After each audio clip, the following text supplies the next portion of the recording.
the last one before we adjourn.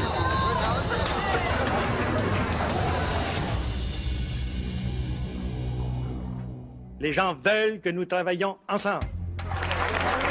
Jean-Paul Lallier est au pouvoir depuis 10 ans lorsqu'il apprend que sa ville sera l'hôte du Sommet des Amériques. Une rencontre où les chefs d'État discuteront d'une zone de libre-échange à l'échelle du continent. Le maire rêve justement d'attirer ce genre d'événement. Pour lui, c'est l'occasion de prouver que Québec est une grande ville capable d'accueillir une rencontre d'envergure internationale. De mémoire, je pense que j'avais écrit au premier ministre pour lui dire que Québec pourrait recevoir une rencontre comme celle-là, etc.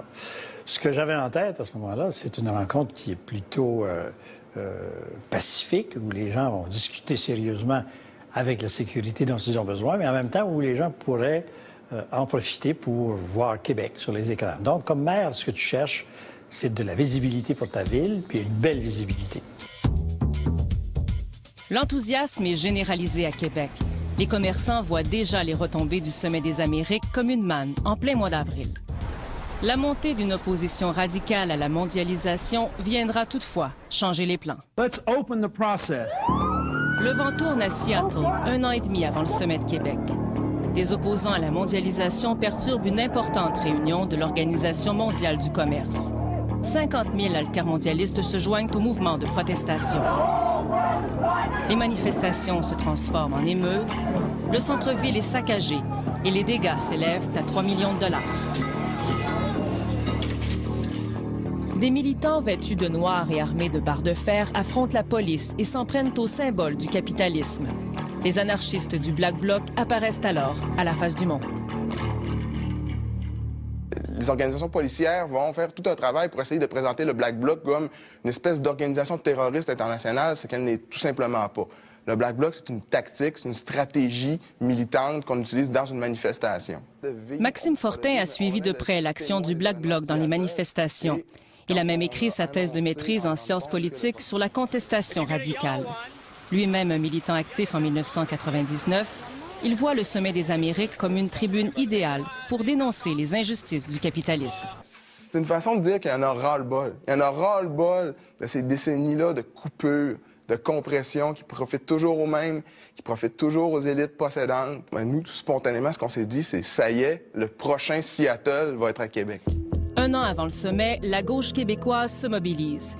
Les plus radicaux envisagent d'avoir recours à la force pour passer leur message. Ces informations circulent librement sur Internet. Des groupes de manifestants sont alors infiltrés par des agents spéciaux. La police apprend qu'ils tenteront de perturber la rencontre. Le Black Bloc sera de la partie. Le renseignement dont nous disposons nous indique très clairement qu'il y a une menace très directe sur Québec. Cette menace, les Américains la prennent très au sérieux. Il ne faut pas que les événements de Seattle se répètent à Québec. Surtout que le nouveau président George W. Bush assiste à sa première rencontre internationale. Au début, j'étais pas conscient du poids de la sécurité dans la ville. Et ce poids était essentiellement dû à la présence notamment du président des États-Unis. Puis en même temps, je ne m'étais pas documenté sur ce qui s'était passé avant ailleurs. J'aurais peut-être dû le faire. Mais disons que les autorités policières se sont chargées de nous mettre à niveau. Et la meilleure façon d'assurer la sécurité, c'est de se bien préparer. C'est quand la police est mal préparée, qu'elle est prise par surprise, qu'arrivent les bavures policières. Je voyais tout un défi. Serge Ménard est ministre de la Sécurité publique du Québec à l'époque. Il exige une police exemplaire, une police formée pour respecter le droit de manifester. Il ne veut voir aucun geste de brutalité de la part de ces hommes. Le bâton ne sert qu'à deux choses. Contenir, pousser. On ne voulait pas voir un bâton plus haut que la hauteur des épaules. Tous les policiers savaient très bien qu'ils étaient surveillés parce qu'il y avait au-delà de, je pense, de 300 caméras. Et ils avaient tous leur numéro sur leur chapeau. 6 500 policiers de la SQ, de la GRC et des sûretés municipales vont collaborer étroitement pour assurer la sécurité des chefs d'État.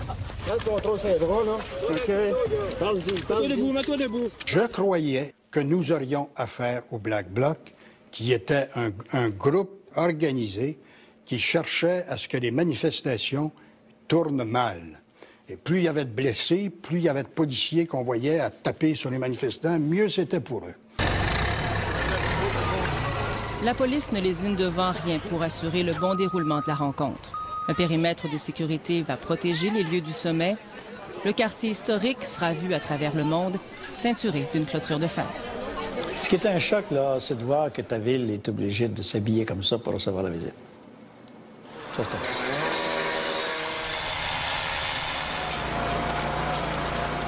C'est la première fois au Canada qu'on doit déployer de telles mesures de sécurité. Le périmètre de sécurité de 4 km de long va encercler le centre des congrès et les grands hôtels où logent les dignitaires. Une vingtaine de rues du Vieux-Québec sont interdites à la circulation, à moins de détenir un laissez-passer. L'objectif, protéger les dignitaires et la population. Pour les manifestants, la clôture devient plutôt un symbole, le mur de la honte. Pour en venir à ces fameux accords de libre-échange-là, qu'est-ce qu'il faut faire? Bien, il faut contraindre les gens dans leur mouvement. Il faut leur construire un mur en plein milieu de leur quartier, en plein milieu de leur ville. Il faut empêcher les manifestants et les manifestantes qui veulent exprimer leur désaccord de pouvoir le faire à proximité des lieux. Donc, c'est vraiment une contradiction. C'est le libéralisme qui se contredit lui-même. Comme bien d'autres manifestants, Maxime Fortin se lance le défi de faire tomber le mur. Il y avait aussi beaucoup de gens qui avaient l'impression que jamais il allait tomber. Et ça, même dans les groupes les plus radicaux, il y avait beaucoup de gens qui pensaient que le mur ne tomberait jamais et que c'était une folie totale de vouloir le renverser et de l'attaquer. Serge Ménard prévoit des centaines d'arrestations. Nous allons vider la prison d'Orsainville de façon à ce que nous ne soyons pas pris par surprise. Il faut transférer plus de 500 prisonniers. L'ancien criminaliste veut que tout se déroule dans les règles. Je voulais que les gens soient détenus en vertu de nos principes, que quelqu'un qui n'est pas trouvé coupable doit être détenu comme quelqu'un qui est présumé innocent. Et donc, il fallait avoir de la place. Et c'est pour ça qu'on a accepté de vider et qu'on lui a mis un certain montant. Je me souviens bien, ça a coûté 6 millions. Nous voyez-vous placer plusieurs centaines de personnes dans une soixantaine de cellules? C'est ce qu'il y a dans la grande région de Québec. Et je pense que c'était une stratégie aussi. C'était de faire tellement peur aux gens que ça allait avoir comme conséquence que les gens allaient rester chez eux. Mais c'était une question de transparence. Il fallait qu'on le sache, qu'on le fait. Puis de toute façon, si on n'en parlait pas avec le nombre de personnes qui étaient impliquées dans ces mesures de sécurité, c'est les rumeurs qui auraient couru. Alors nous, on se préparait certainement au pire, avec comme objectif qu'il n'y a pas de blessés autant que possible, ou le moins possible s'il y en avait, évidemment pas de morts, et puis le moins de dommages aussi à la propriété, surtout les propriétés individuelles. Le maire Jean-Paul Lallier assiste impuissant à la montée de la tension entre la police et les manifestants. Ce n'est pas le genre de visibilité dont il rêvait. Le maire, le conseil municipal, la police municipale, on n'a pas de contrôle. Et ils ont décidé du périmètre, puis ils l'ont installé, puis ils ont payé pour, etc. Moi, ce qui me frappait, c'est à quel point ça défigurait la ville. L'image qu'on voulait projeter à travers la planète de cette rencontre dans une ville du patrimoine mondial, beaucoup de gens à travers la planète la verraient à travers des grillages de poulailler, là. Des grilles importantes, et c'est pas ça qu'on voulait montrer, là. On est préoccupé dans le quartier, je pense, plusieurs personnes là-dessus. On veut pas qu'il y ait de casse, on veut protéger aussi un quartier qui est historique. On pourra plus vivre, finalement, pendant 3 jours. Est-ce que la Ville de Québec serait, en toute situation, en toute occasion, disposée à se tenir debout et à dénoncer toute atteinte aux droits civiques de ses citoyens? Les citoyens et commerçants du Vieux-Québec se sentent piégés à leur tour. Une fois qu'on a défini la localisation exacte du périmètre, puisque ça passait en arrière de chez moi, là, la panique, là, on a commencé à prendre panique. Puis, pas seulement moi, tous les commerçants sur Saint-Jean. Quelques semaines avant le sommet, Clément Saint-Laurent dépose une mise en demeure. Le commerçant veut obtenir l'assurance d'un dédommagement en cas de perte. Aujourd'hui, c'est le cri d'alarme. 2 choses possibles à partir de ce moment-ci. Soit que les autorités décident d'accepter de protéger adéquatement les commerçants du faubourg. L'autre possibilité, c'est de devoir payer les dommages pour tout ce qui pourrait se passer durant le sommet. Alors, c'est ce qu'on attend par une mise en demeure, c'est une réponse. Il n'y a pas un politicien au monde qui va se fermer les yeux, qui va se boucher les oreilles à la suite de ce qu'on vient de faire comme intervention. Je pense que s'ils sont sérieux, ils vont nous donner une réponse et le plus vite possible. On a réalisé qu'on laissait l'opportunité aux manifestants de prendre toute la rue Saint-Jean face au centre des congrès. Comment on allait faire pour contrôler et puis sécuriser cette rue-là à l'extérieur, je me suis posé la question. C'est pour ça qu'il y avait toujours de la tension. Clément Saint-Laurent veut protéger son épicerie à tout prix. J.A. Moisan est le plus vieux commerce du genre en Amérique du Nord. Sa bataille a duré des mois. Il n'a rien oublié de ces moments angoissants. C'est vrai que c'était dur.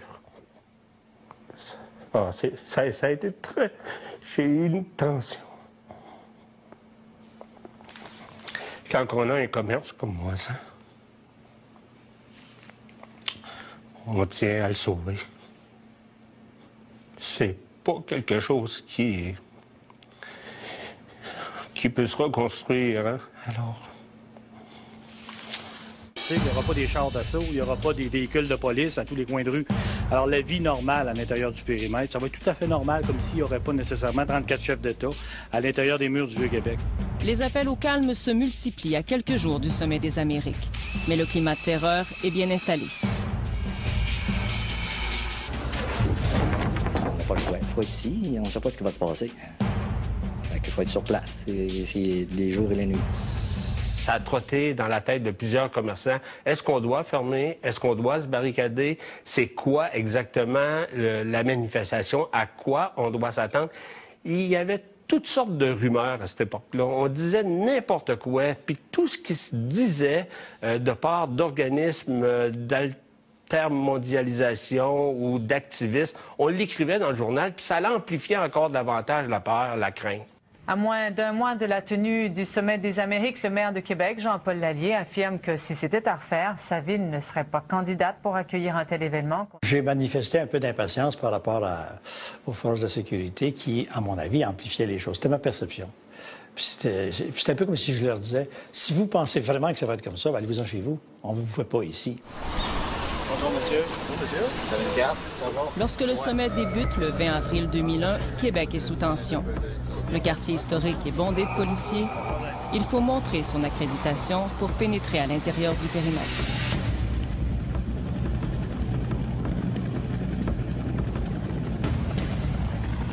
George W. Bush arrive sous haute surveillance. Bienvenue, Monsieur le Président. Le président américain est entouré d'un imposant dispositif de sécurité. À l'Université Laval, des manifestants se préparent maintenant à prendre part au défilé du carnaval anticapitaliste organisé par les plus radicaux. Environ 10 000 personnes y participent, 2 fois plus que prévu. Il y avait énormément d'incertitudes. Énormément d'incertitudes face à ce que nous, en tant que manifestants, on allait être capables de faire, et énormément d'incertitudes face à ce que la police allait faire en réaction à nos actions. Les monarques unis pour abattre les clôtures se sont réunis entre 4 murs afin que le plus petit de leurs murs meure sous le cliquetis des armures. L'or est au lord à la bataille des murailles. Des altermondialistes provenant des 4 coins des Amériques et de toutes les tendances sont à Québec. L'ambiance est à la contestation, mais pour l'instant, le ton est plutôt festif. Le rappeur Biz est un gars de Québec. Il a pris part aux événements à la fois en tant qu'artiste et comme citoyen. Son expérience au sommet des Amériques lui a inspiré la bataille des murailles. Parce que le périmètre, c'est comme un château. Il y a des gardes devant le château. De l'autre côté, il y a des assaillants qui veulent rentrer. Il y avait même une catapulte à Toutou. On lançait des charrettes enflammées. Il y avait, je trouve, une dynamique de Moyen-Âge là-dedans, vraiment. Pour l'instant, seul coule la salive et les invectives. Des deux côtés de la rive, les regards se rivent. La tension est vive. On est sur le qui-vive en attendant que l'inévitable arrive. Dans ce défilé principalement formé de manifestants pacifiques, le Black Bloc se distingue.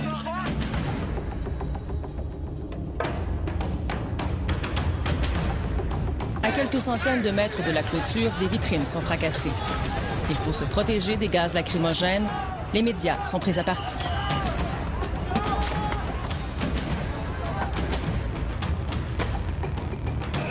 Les manifestants qui ne veulent pas affronter la police sont dirigés dans différents secteurs de la ville.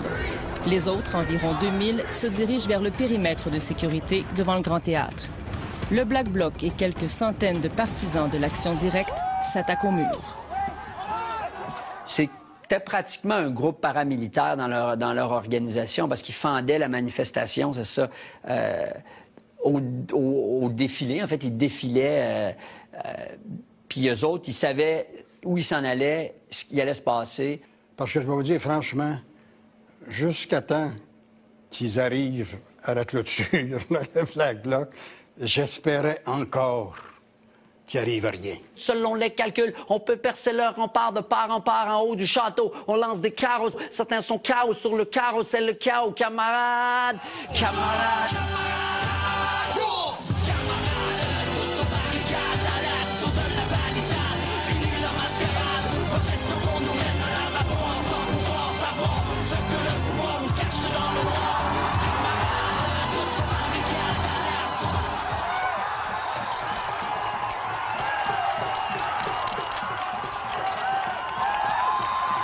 Là, je sais qu'à ce moment-là, Serge Ménard a commencé à capoter un peu.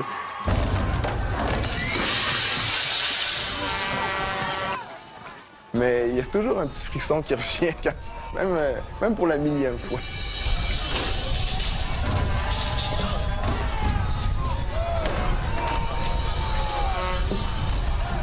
Ça nous a pris 15 minutes à peine de le mettre à terre.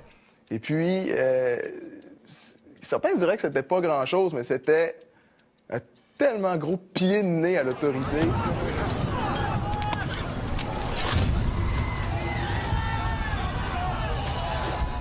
L'attaque était tellement sauvage qu'on était dans des bureaux gouvernementaux, nécessairement au-dessus de la place, au 5e étage. Donc, beaucoup du personnel était venu regarder dans les fenêtres. Et puis là, il y a plusieurs personnes qui ne pouvaient pas supporter cette violence-là. Il faut dire aussi qu'ils lançaient des cocktails Molotov. Puis il y a des cocktails Molotov qui tombaient dans le peloton de policiers. Encore là, ils bronchaient pas.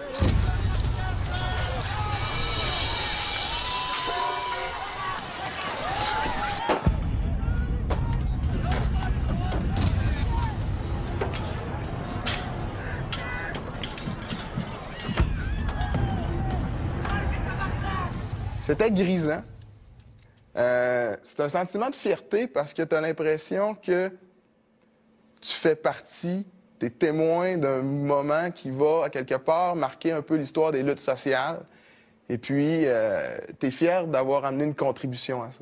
J'avais l'impression qu'on avait gagné notre pari. Oui, on avait assuré la sécurité. Et puis, on n'avait pas fait de blessés. On avait fait des arrestations. Il y avait eu très peu de dommages. Rien ne se passe comme Jean-Paul Lallier l'avait souhaité. Les affrontements entre manifestants et forces de l'ordre retiennent toute l'attention. Ça s'appelle la télé en direct, mesdames, messieurs. Ça se passe sur RDI en ce moment. Les médias, pour faire de belles images qui se vendent à travers la planète, ont préféré des images comme celle-là que des images de manifestations plus pacifiques et qui correspondent plus à la réalité. Donc, les médias créent la perception. Le sommet des Amériques vient pourtant à peine de débuter. Québec s'apprête à vivre une fin de semaine mémorable.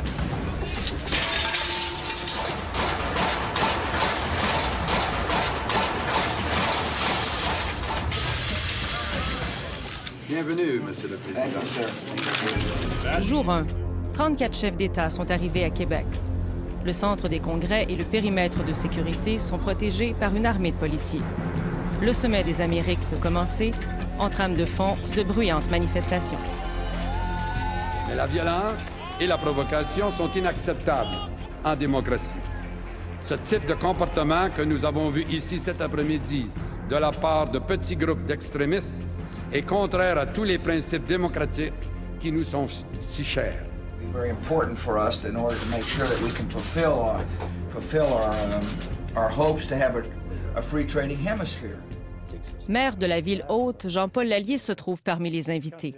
Il se souvient très bien de sa rencontre avec George W. Bush. C'était au Hilton dans une réception. Et il m'a parlé pendant 15 secondes. Et vous savez ce qu'il m'a dit? Il m'a dit, Je vous félicite. Votre police fait un très bon travail. Je suis resté sans voix, là, parce que moi, je pensais qu'il me dirait comment la ville était belle. Il y a certaines négociations qui ont lieu à l'heure actuelle. Pierre Petitgrou s'attendait à ce dispositif de sécurité sans précédent pour contenir les manifestants. Ministre canadien du Commerce international en 2001, il a vécu les émeutes de Seattle en 1999. Ayant appris, si vous voulez, des déboires au point de vue sécurité que Seattle a représenté, les Américains n'avaient pas prévu le coup. Et comme on essaie toujours de faire mieux que les Américains, on s'est dit, à Québec, nous, le gouvernement canadien, on va s'assurer que les ministres puissent travailler, que les chefs de gouvernement, les présidents des pays puissent travailler. Et maintenant, j'ai le plaisir de donner la parole au premier ministre du Pérou, M. Javier Pérez de Escuela. Le sommet de Québec est une étape cruciale en vue de la création de la zone de libre-échange des Amériques, un marché potentiel de 800 millions de personnes. Il faut dire non à l'ASLEA. Clairement et simplement non. L'image d'un libre-échange à visage humain, mise de l'avant par les promoteurs de l'ASLEA, n'est que poudre aux yeux. La contestation affecte peu l'humeur des dirigeants. Les manifestants avaient très souvent des demandes bien contradictoires. C'était pas très articulé ou très coordonné. Il y en avait qui étaient là pour sauver les tortues, considérant que le commerce les menaçait. D'autres qui étaient là pour protéger les droits des travailleurs aux États-Unis, donc très anti-Sud, très anti-développement, pour protéger Alors, il y avait les intérêts de gauche et de droite. Voici que s'ouvre aujourd'hui le deuxième sommet des peuples. En marge de la rencontre officielle, le sommet des peuples donne la réplique aux discussions des chefs d'État. Provenant de la totalité des 35 pays. 2000 représentants syndicaux, des groupes féministes et populaires de toute l'Amérique se rassemblent pour dire non à l'ASLEA. Les accords de libre-échange aggravent les inégalités entre riches et pauvres, entre hommes et femmes, entre pays du Nord et pays du Sud. Je trouvais que c'était une super alternative de dire bon, vous voulez pas nous voir au Palais des Congrès avec les cravates, mais on va parler quand même. Le rappeur Biz participe à l'événement en tant qu'artiste. L'ambiance de secret entourant les pourparlers officiels le dérange. Surtout que les textes des négociations ne sont pas rendus publics comme le souhaitent les manifestants. Ils le seront 2 mois et demi après le sommet. Si ça nous concerne, ben mets-nous dans le coup. Puis si c'est une bonne affaire, arrête de te cacher. Fait qu'il y avait ça, à un moment donné, qui était entretenu. C'est que le secret entretient la méfiance. Monsieur Lallier! Le maire Jean-Paul Lallier veut favoriser la discussion. La ville facilite même l'organisation du Sommet des peuples. Je suis venu vous dire que ce que vous avez à dire est important. Je suis venu vous dire enfin que je partage avec vous l'idée qu'un monde différent est possible. Un moment politique important où des gens venus de partout viennent montrer qu'ils partagent cette volonté, ce rêve de faire les choses autrement. Otra América es posible. Ce projet néolibéral est raciste, sexiste et destructeur de l'environnement. Tu sais, quand on dit, par exemple, on veut un monde sans frontières où tout le monde s'aime puis on est tous des humains, bien, ceux qui veulent un monde sans frontières, ils s'appellent Nike, McDonald's, ExxonMobil, Philip Morris. C'est des grandes multinationales qui, eux autres, veulent pas de frontières parce que les frontières, pour eux, c'est de la tracasserie administrative et ça les emmerde. Tous les consommateurs sont toujours gagnants du commerce international. Au plan des travailleurs, les syndicats ont raison de s'en préoccuper. Mais moi, ce que je dis, c'est qu'il faut créer du commerce international et adapter des politiques nationales. Chaque gouvernement, dans son propre pays, doit redistribuer les bénéfices du commerce international. Nos gouvernements vont avoir une pression populaire beaucoup plus importante dans les prochaines semaines et dans les prochains mois qu'ils ont eu dans le passé. Cette pression populaire atteint son apogée le samedi, lors de la Grande Marche des peuples. 50 000 personnes répondent à l'invitation des organisateurs. Cette marée humaine s'étend sur plus de 4 kilomètres. Le Québec n'avait pas connu une mobilisation aussi importante depuis longtemps. C'est un moment où les peuples des Amériques se découvrent. Pour éviter des débordements, la Marche des peuples se tient loin du périmètre. Des membres de la FTQ assurent la sécurité. Les marcheurs se limitent aux rues de la Basse-Ville. Les militants plus radicaux, comme Maxime Fortin, sont déçus. Il y a eu une certaine, je dirais pas impossibilité de collaborer de manière assez étroite, mais disons que pour le bien du mouvement, il a un peu fallu que chacun prenne sa voix. Sa voix, à lui, c'est l'action directe. Défendre la cause en posant des gestes d'éclat pour attirer l'attention médiatique. C'est une chose de se réunir et de parler des méfaits de la mondialisation, mais ça, on peut le faire 365 jours par année.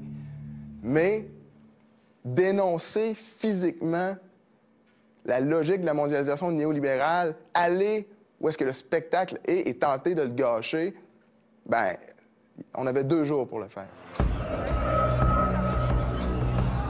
Une partie des manifestants quitte la Grande Marche des Peuples pour se rendre vers la Haute-Ville. Les plus radicaux et des anarchistes du Black Bloc veulent perturber la rencontre des chefs d'État. Des citoyens et des commerçants se retrouvent au beau milieu des affrontements avec la police.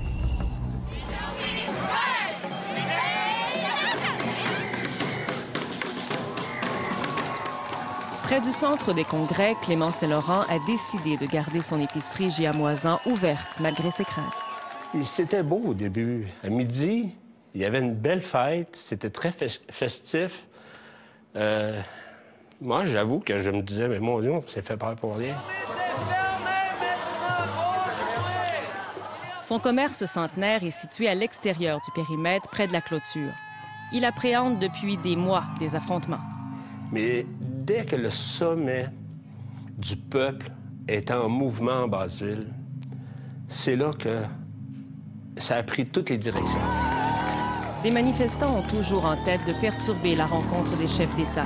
Ils pensent pouvoir percer le périmètre juste derrière le commerce de Clément Saint-Laurent. La rue Saint-Jean, c'était le plus beau spot pour un activiste de se faire montrer devant le centre des congrès. Lorsque les Black Blocs sont montés, c'était réellement une bousculade. Ils ont mis le feu dans une poubelle commerciale, un gros container. J'étais sûr que la bâtisse prendrait en feu. Appelé en renfort, un peloton policier repousse les manifestants sur la rue Saint-Jean avec force. La tension est insoutenable. Là, on a senti qu'on n'ouvre plus, là. On n'ouvre plus le magasin. On va rester encore fermé, on va attendre qu'il y ait une accalmie. Avec les gaz lacrymogènes, il n'était pas question d'ouvrir les portes pour rentrer les gaz à l'intérieur. L'air est devenu irrespirable dans le Vieux-Québec. Les manifestants pacifiques ne peuvent même plus s'exprimer. Il n'est pas possible non plus de continuer à chanter. Il n'est pas possible non plus de continuer à scander des slogans politiques. Il n'est pas possible non plus de continuer de danser dans un nuage de gaz lacrymogène. Réellement, je le sentais que sur la rue Saint-Jean, il y avait beaucoup de citoyens. Il y avait beaucoup de gens de quartier qui voulaient absolument éviter que le grabuge s'étende. Dans ce nuage suffocant, le rappeur Biz a aussi vu des citoyens solidaires. Il faut constater de visu c'est quoi. Il faut respirer le gaz lacrymogène. Il faut vivre aussi ce que j'avais pas prévu de vivre, c'est-à-dire l'immense solidarité qu'il y avait parmi les gens qui étaient là, Moi, il y a quelqu'un qui m'a passé un masque à gaz à un moment donné quand j'étais asphyxié carrément. Des gens qui prêtaient du vinaigre avec des mouchoirs pour se protéger des gaz, en fait, des odeurs, des vapeurs toxiques. Donc, il y avait une véritable solidarité entre les gens qui étaient là. Une solidarité mise à rude épreuve par moments. La violence des manifestants plus radicaux est critiquée au beau milieu du sommet. Ce n'est pas la majorité qui ont posé ces gestes-là. Et ceux qui ne les ont pas posés, je pense, se sont pas sentis couillons, là. Ils ont fait un autre choix. Et ceux qui les ont posés se sont sentis un peu vedettes, se laisser traîner à terre puis se tirer par la police. Est-ce que vous les connaissez? Est-ce que parce qu'ils sont masqués, ça fait de eux des voyous? Qu'est-ce que vous savez sur ces gens-là? Il y a tellement de stéréotypes, il y a tellement d'idées fausses qui ont été véhiculées sur les manifestants. Il y a beaucoup de gens qui vont désapprouver nos façons de faire, mais qui, en dépit de ça, vont s'intéresser quand même à nos arguments. Pourquoi on est contre?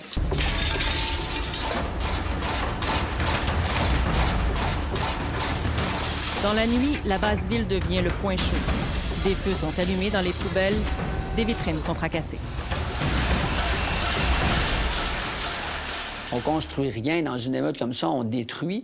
Mais j'imagine que d'un point de vue personnel, ça doit être assez... il doit y avoir beaucoup d'adrénaline, ça doit... Tu sais, c'est un sport extrême quand même, là. Il y a des gens là-dedans qui ont commis des actes avec lesquels je suis en accord, d'autres avec lesquels je suis pas en accord, mais à quelque part, chacun est libre de juger ce qu'il doit faire ou ce qu'il ne doit pas faire. Au total, en ce qui concerne le sommet des Amériques, il y a eu extrêmement peu de cas. Le service de police a coûté près de 100 millions. Les 3/4 ont servi à la sécurité des dignitaires. Le ministre de la Sécurité publique du Québec à l'époque, Serge Ménard, croit que le déploiement policier en valait le coup. Ils ont agi comme une force d'un pays démocratique, une force disciplinée. Pour lui, la rencontre s'est déroulée comme prévu parce que la police était bien préparée. À mon avis, c'est ce qui s'est fait de mieux au monde par rapport au Black Bloc. Comme je leur ai dit à la fin, là, c'est pas une note parfaite que je leur donne, mais c'est une note de première classe. Selon Serge Ménard, ils ont établi rien de moins que des nouveaux standards mondiaux. Une police véritablement professionnelle, à qui l'on ne peut reprocher aucun acte de brutalité. C'est toujours extrêmement dérangeant d'entendre des choses aussi hypocrites. De la brutalité, il y en a eu des deux côtés. Je veux dire, moi, j'ai jamais prétendu que les manifestants n'ont été que victimes là-dedans. Non, ça a été un affrontement. Mais de dire qu'il n'y a pas eu de cas de brutalité policière, écoutez, là, des gens qui se sont fait tirer dessus à coups de balles de plastique, presque à bout portant, des gens matraqués pour des riens, insultés par des policiers. Ils étaient où? Ils étaient où pour dire des choses comme ça? Nous avons des doutes en ce qui regarde la quantité de gaz utilisé et des doutes très sérieux quant au principe même de l'utilisation de balles, de plastique ou de caoutchouc dans les circonstances. Oui. Maintenant, ils ne nous ont pas proposé d'alternative. Et je veux dire, je suis content de remarquer que cette surutilisation n'a pas entraîné de blessures. Maintenant, je ne savais pas d'avance combien de gaz lacrymogène il allait tirer. Plus de 5000 bombes de gaz ont été lancées. À court de munitions, la police a même dû s'approvisionner d'urgence aux États-Unis, au beau milieu du sommet. Les policiers ont procédé à 460 arrestations. Mais au centre de détention, le plan du ministre Ménard n'a pas fonctionné comme prévu. Ils ont rentré, ils ont crissé à poil, ils ont tout mis ça dans un sac. Après ça, en cellule à Saint-Ville, bon, on a eu droit à la fouille à nu, on a eu droit à la douche d'eau glacée. Ils ont pitché dans la douche frette. Puis le gars, il était là, ah, t'es-tu gay, hein? Puis il arrêtait pas de rire nous autres au début, genre, t'es-tu gay, hein? Puis il riait nous autres. On était 4 par cellule, dont 2 lits. Puis moi, j'ai couché à terre la première nuit sur le béton. J'ai été scandalisé le lendemain matin quand j'ai vu que c'était ça. Les critiques de plusieurs personnes arrêtées ont profondément choqué le ministre. D'abord, mon premier réflexe de juriste, c'est que quand tu arrêtes quelqu'un, il est présumé innocent et il doit être traité comme tel. La décontamination des manifestants gazés n'était pas planifiée. Cette opération a totalement bouleversé les plans. Un médecin qui disait qu'on allait contaminer toute la prison. Et donc, il fallait les limiter dans une aile. Alors, j'avais une prison qui avait 5 ou 6 ailes, qui aurait pu recevoir la totalité des gens qui ont été arrêtés, 475, dans des cellules individuelles. Mais ils ont tous été paquetés. Serge Ménard avait prévu ces arrestations massives. Québec avait même dépensé 6 millions pour vider la prison d'Orsainville. Là, j'ai fait la seule colère de ma carrière de ministre, mais j'en ai fait une Moses. Parce que, coudonc, ils savaient pourquoi on avait dépensé cet argent-là, ils savaient quels étaient les buts. Au lendemain du sommet des Amériques, il faut ramasser les pots cassés. Des citoyens ressortent traumatisés de l'expérience.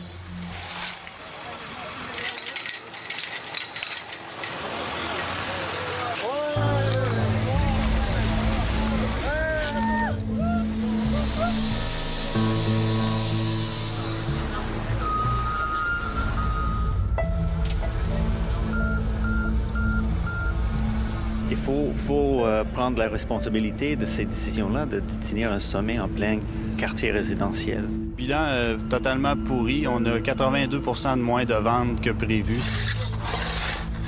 700 citoyens et commerçants à l'intérieur du périmètre ont été indemnisés sans trop de difficultés. Le fédéral a versé près de 3 millions. Les autres ont dû se battre pour prouver les pertes encourues. Les belles retombées économiques ne se sont jamais concrétisées pour Clément Saint-Laurent. J'ai jamais été dédommagé. J'ai dû payer un avocat pour refaire une demande officielle et une mise en demeure. Et puis, encore là, j'ai réalisé que dès que la réponse est revenue d'une façon négative, ça me coûtait plus cher d'avocat que ma réclamation comme telle. L'expérience du Sommet des Amériques n'a pas seulement ébranlé les citoyens du Vieux-Québec. Le mouvement altermondialiste a vécu des déchirements. C'est le regret de Maxime Fortin. Au sein même de la gauche, il y a eu une dénonciation souvent assez virulente de l'assaut contre la clôture ou de la résistance active autour du périmètre. Si le Sommet des Amériques, ça avait juste été une grosse marche de 40, 50, 60 000 personnes qui partent d'un stationnement et qui se rendent vers un autre stationnement, je pense pas que ça aurait autant marqué l'histoire des luttes sociales comme ça l'a marqué. Le lobby le plus puissant en politique, ça reste le peuple.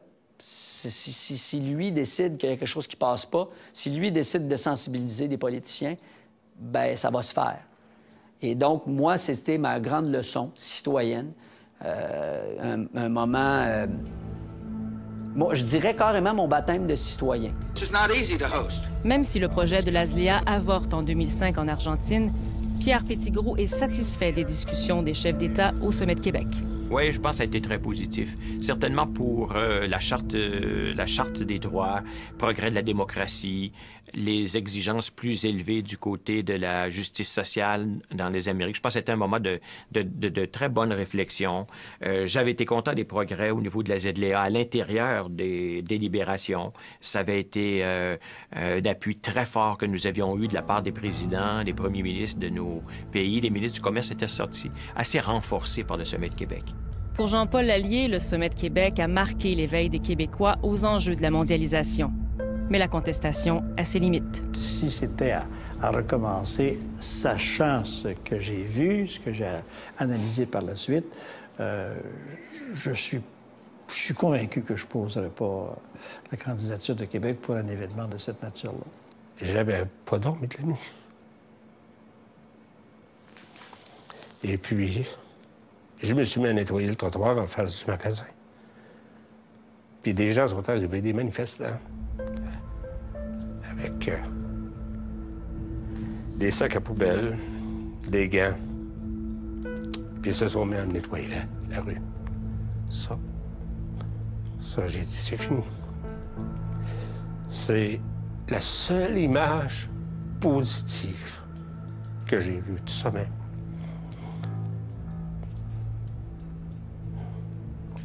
C'est les jeunes qui me le montrent.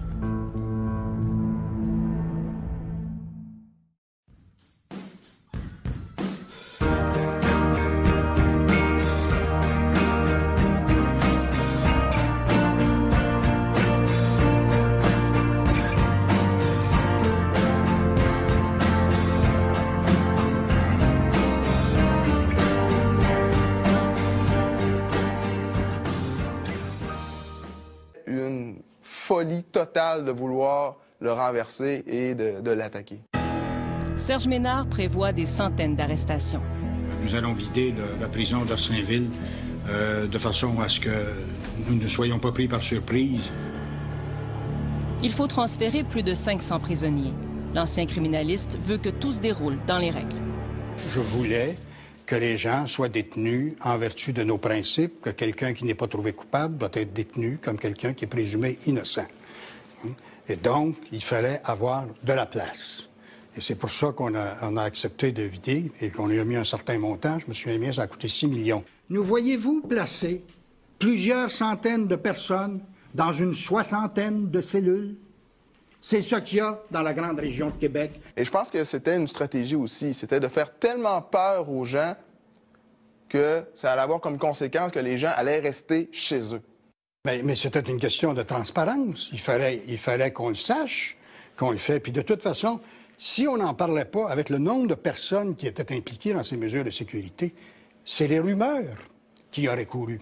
Alors nous, on se préparait certainement au pire, avec comme objectif qu'il n'y ait pas de blessés autant que possible, ou le moins possible s'il y en avait, évidemment pas de morts, et puis le moins de dommages aussi à la propriété, surtout les propriétés individuelles.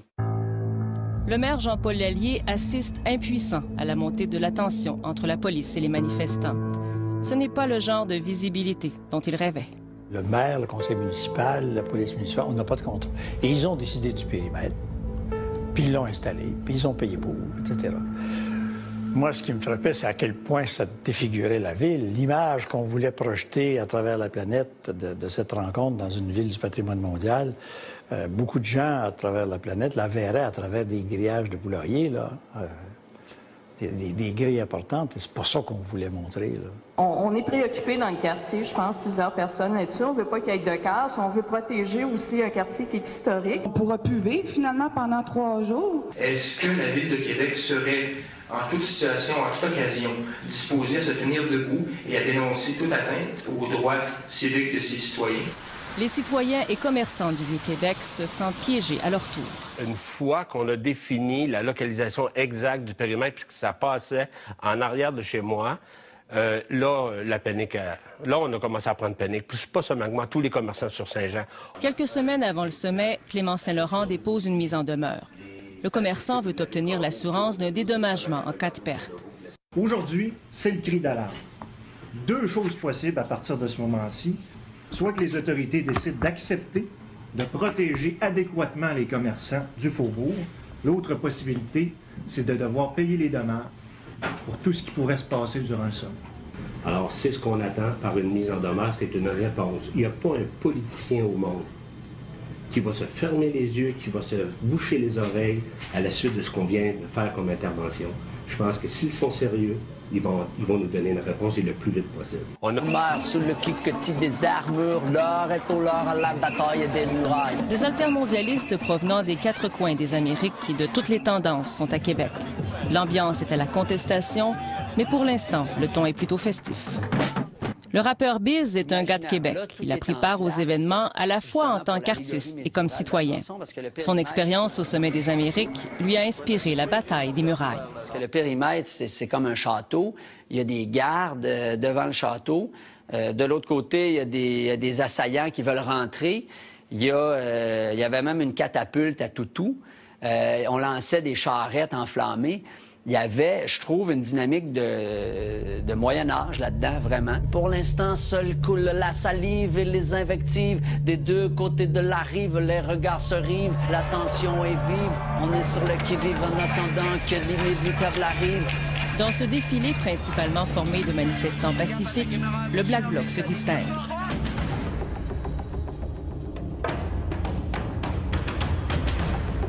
À quelques centaines de mètres de la clôture, des vitrines sont fracassées. Il faut se protéger des gaz lacrymogènes. Les médias sont pris à partie.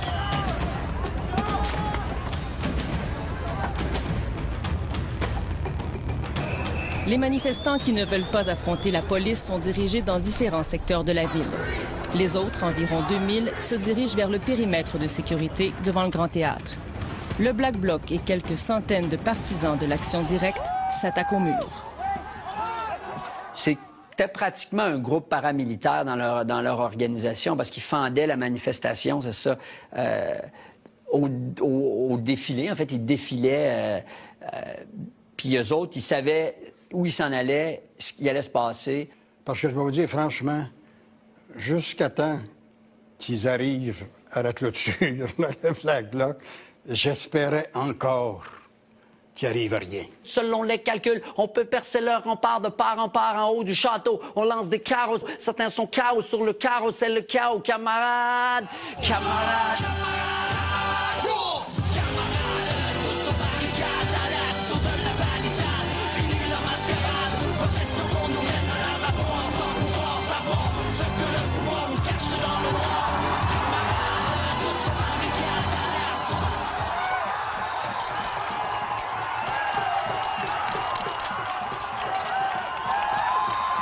Là, je sais qu'à ce moment-là, Serge Ménard, il commençait à capoter un peu.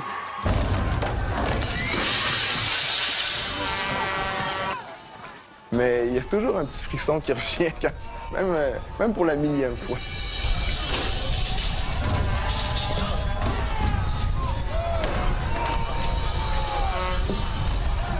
Ça nous a pris 15 minutes à peine de le mettre à terre.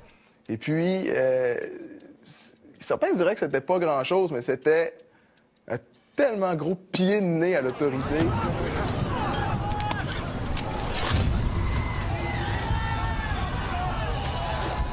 L'attaque était tellement sauvage qu'on était dans des bureaux gouvernementaux. On a réalisé qu'on laissait l'opportunité aux manifestants de prendre toute la rue Saint-Jean face au centre des congrès. Comment on allait faire pour contrôler et puis sécuriser cette rue-là à l'extérieur, je me suis posé la question. C'est pour ça qu'il y avait toujours de la tension.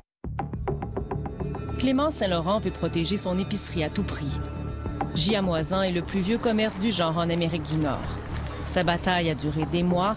Il n'a rien oublié de ces moments angoissants. C'est vrai que c'était dur. Ça a été très...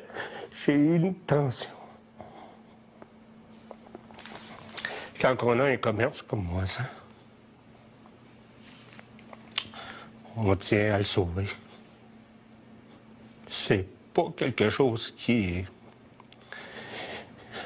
peut se reconstruire, hein? Alors... Il n'y aura pas des chars d'assaut, il n'y aura pas des véhicules de police à tous les coins de rue. Alors, la vie normale à l'intérieur du périmètre, ça va être tout à fait normal, comme s'il n'y aurait pas nécessairement 34 chefs d'État à l'intérieur des murs du Vieux-Québec. Les appels au calme se multiplient à quelques jours du sommet des Amériques. Mais le climat de terreur est bien installé. On n'a pas le choix. Il faut être ici, on ne sait pas ce qui va se passer. Il faut être sur place, c'est les jours et les nuits. Ça a trotté dans la tête de plusieurs commerçants. Est-ce qu'on doit fermer? Est-ce qu'on doit se barricader? C'est quoi exactement la manifestation? À quoi on doit s'attendre? Il y avait toutes sortes de rumeurs à cette époque-là. On disait n'importe quoi. Puis tout ce qui se disait de part d'organismes d'altermondialisation ou d'activistes, on l'écrivait dans le journal, puis ça l'amplifiait encore davantage la peur, la crainte. À moins d'un mois de la tenue du sommet des Amériques, le maire de Québec, Jean-Paul Lallier, affirme que si c'était à refaire, sa ville ne serait pas candidate pour accueillir un tel événement. J'ai manifesté un peu d'impatience par rapport aux forces de sécurité qui, à mon avis, amplifiaient les choses. C'était ma perception. C'était un peu comme si je leur disais, si vous pensez vraiment que ça va être comme ça, allez-vous-en chez vous. On ne vous fait pas ici. Bonjour, monsieur. Bonjour, monsieur. Ça va une carte? Ça va? Lorsque le sommet débute le 20 avril 2001, Québec est sous tension. Le quartier historique est bondé de policiers. Il faut montrer son accréditation pour pénétrer à l'intérieur du périmètre.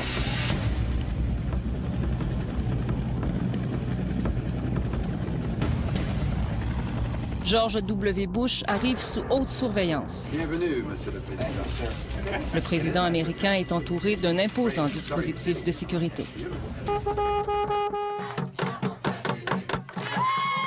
À l'Université Laval, des manifestants se préparent maintenant à prendre part au défilé du carnaval anticapitaliste organisé par les plus radicaux. Environ 10 000 personnes y participent, 2 fois plus que prévu. Il y avait énormément d'incertitudes. Énormément d'incertitudes face à ce que nous, en tant que manifestants, on allait être capables de faire, et énormément d'incertitudes face à ce que la police allait faire en réaction à nos actions.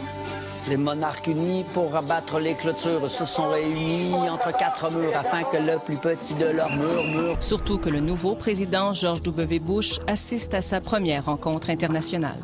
Au début, j'étais pas conscient du poids de la sécurité dans la ville, et ce poids était essentiellement dû à la présence notamment du président des États-Unis. Puis en même temps, je ne m'étais pas documenté sur ce qui s'était passé avant ailleurs. J'aurais peut-être dû le faire, mais disons que les autorités policières se sont chargées de nous mettre à niveau. Et la meilleure façon d'assurer la sécurité, c'est de se bien préparer. C'est quand la police est mal préparée, qu'elle est prise par surprise, qu'arrivent les bavures policières. Je voyais tout un défi. Serge Ménard est ministre de la Sécurité publique du Québec à l'époque. Il exige une police exemplaire, une police formée pour respecter le droit de manifester. Il ne veut voir aucun geste de brutalité de la part de ces hommes. Le bâton ne sert qu'à deux choses. Contenir, pousser. On ne voulait pas voir un bâton plus haut que la hauteur des épaules. Tous les policiers savaient très bien qu'ils étaient surveillés parce qu'il y avait au-delà de, je pense, de 300 caméras. Et ils avaient tous leur numéro sur leur chapeau. 6 500 policiers de la SQ, de la GRC et des sûretés municipales vont collaborer étroitement pour assurer la sécurité des chefs d'État. Je croyais que nous aurions affaire au Black Bloc, qui était un groupe organisé qui cherchait à ce que les manifestations tournent mal. Et plus il y avait de blessés, plus il y avait de policiers qu'on voyait à taper sur les manifestants, mieux c'était pour eux. La police ne lésine devant rien pour assurer le bon déroulement de la rencontre. Un périmètre de sécurité va protéger les lieux du sommet. Le quartier historique sera vu à travers le monde, ceinturé d'une clôture de fer. Ce qui est un choc, là, c'est de voir que ta ville est obligée de s'habiller comme ça pour recevoir la visite. Ça, c'est un choc.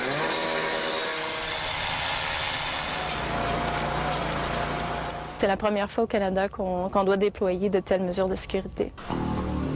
Le périmètre de sécurité de 4 km de long va encercler le centre des congrès et les grands hôtels où logent les dignitaires.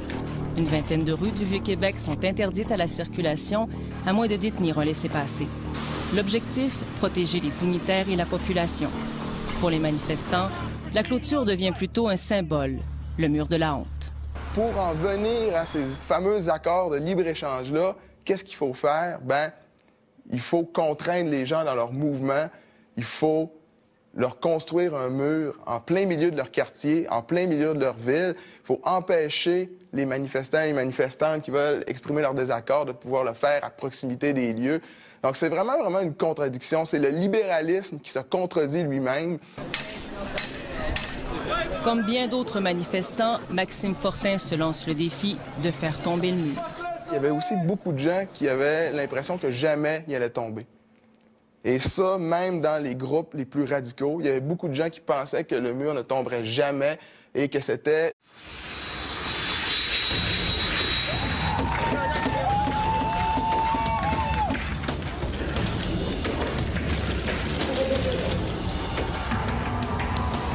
You will be the last one before we adjourn.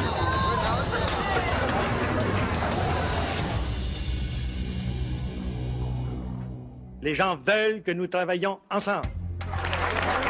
Jean-Paul Lallier est au pouvoir depuis 10 ans lorsqu'il apprend que sa ville sera l'hôte du Sommet des Amériques. Une rencontre où les chefs d'État discuteront d'une zone de libre-échange à l'échelle du continent. Le maire rêve justement d'attirer ce genre d'événement. Pour lui, c'est l'occasion de prouver que Québec est une grande ville capable d'accueillir une rencontre d'envergure internationale. De mémoire, je pense que j'avais écrit au premier ministre pour lui dire que Québec pourrait recevoir une rencontre comme celle-là, etc. Ce que j'avais en tête à ce moment-là, c'est une rencontre qui est plutôt pacifique, où les gens vont discuter sérieusement avec la sécurité dont ils ont besoin, mais en même temps où les gens pourraient en profiter pour voir Québec sur les écrans. Donc, comme maire, ce que tu cherches, c'est de la visibilité pour ta ville, puis une belle visibilité. L'enthousiasme est généralisé à Québec. Les commerçants voient déjà les retombées du Sommet des Amériques comme une manne en plein mois d'avril. La montée d'une opposition radicale à la mondialisation viendra toutefois changer les plans. Let's open the process. Le vent tourne à Seattle, 1 an et demi avant le Sommet de Québec. Des opposants à la mondialisation perturbent une importante réunion de l'Organisation mondiale du commerce. 50 000 altermondialistes se joignent au mouvement de protestation. Les manifestations se transforment en émeutes, le centre-ville est saccagé et les dégâts s'élèvent à 3 millions de dollars. Des militants vêtus de noir et armés de barres de fer affrontent la police et s'en prennent au symbole du capitalisme. Les anarchistes du Black Bloc apparaissent alors à la face du monde. Les organisations policières vont faire tout un travail pour essayer de présenter le Black Bloc comme une espèce d'organisation terroriste internationale, ce qu'elle n'est tout simplement pas. Le Black Bloc, c'est une tactique, c'est une stratégie militante qu'on utilise dans une manifestation. Maxime Fortin a suivi de près l'action du Black Bloc dans les manifestations. Il a même écrit sa thèse de maîtrise en sciences politiques sur la contestation radicale. Lui-même un militant actif en 1999, il voit le Sommet des Amériques comme une tribune idéale pour dénoncer les injustices du capitalisme. C'est une façon de dire qu'il y en a ras-le-bol. Il y en a ras-le-bol de ces décennies-là de coupures, de compression qui profitent toujours aux mêmes, qui profitent toujours aux élites possédantes. Nous, tout spontanément, ce qu'on s'est dit, c'est ça y est, le prochain Seattle va être à Québec. Un an avant le sommet, la gauche québécoise se mobilise. Les plus radicaux envisagent d'avoir recours à la force pour passer leur message. Ces informations circulent librement sur Internet. Des groupes de manifestants sont alors infiltrés par des agents spéciaux. La police apprend qu'ils tenteront de perturber la rencontre. Le Black Bloc sera de la partie.